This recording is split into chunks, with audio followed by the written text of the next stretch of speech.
5 centimetre radius இருக்கக்கூடிய ஒரு convex surface இருக்கக்கூடிய ஒரு கிளாஸ் இருக்குது. அந்த கர்வேச்சர் சர்ஃபேஸில் இருந்து 3 சென்டிமீட்டரில் வந்து ஒரு ஏர் பபுள் வந்து அந்த கிளாஸ்க்குள்ளே மாட்டிக்கிருச்சு மேனுஃபேக்சரிங் டிஃபெக்டால். இந்த ஏர் பபுளோட இமேஜ் வந்து எவ்வளோ தூரத்தில் ஃபார்ம் ஆகும்னு கேட்டிருக்கிறாங்க. இந்த கிளாஸோட ரெஃப்ராக்டிவ் இண்டெக்ஸ் வந்து 1.5ன்னு கொடுத்துருக்குறாங்க. இந்த ஏர் பபுளை தாண்டி தான் லைட் ரேஸ் வந்து இந்த கர்வேச்சர் சர்ஃபேஸ்க்கு போகணும்.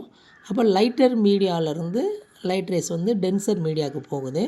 இந்த போகக்கூடிய சூழலுக்கான ஃபார்முலா நமக்கு உடனே ஞாபகம் வரணும். அதனால் μ2 minus μ1 divided by R equal to μ2 divided by V minus μ1 divided by U. இந்த ஃபார்முலா உடனே நமக்கு ஞாபகம் வரணும். இப்போ இந்த ஃபார்முலாவில் பார்த்தீங்கன்னாக்கா μ1ன்றது refractive index of air, that is nothing but 1. μ2ன்றது பார்த்தீங்கன்னாக்கா டென்சர் மீடியமாக இருக்கக்கூடிய கிளாஸு 1.5ன்னு கொடுத்துருக்குறாங்க.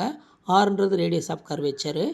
இந்த கர்வேச்சர் சர்ஃபேஸ் வந்து நம்மளுடைய ரைட் ஹேண்ட் சைடில் இருக்குதுன்னு எடுத்துக்கிட்டோம்னாக்கா ஆர் வந்து -5ன்னு வந்துடும். அதுமாதிரி யூ வந்து -3 சென்டிமீட்டர்னு வரும். இப்போ இதெல்லாம் கொண்டு போய்ட்டு இந்த ஃபார்முலாவில் போட்டோம்னு சொன்னாக்கா நமக்கு வந்து V is equal to -1.67 சென்டிமீட்டர்னு இருக்கும். Option 1 is the correct answer.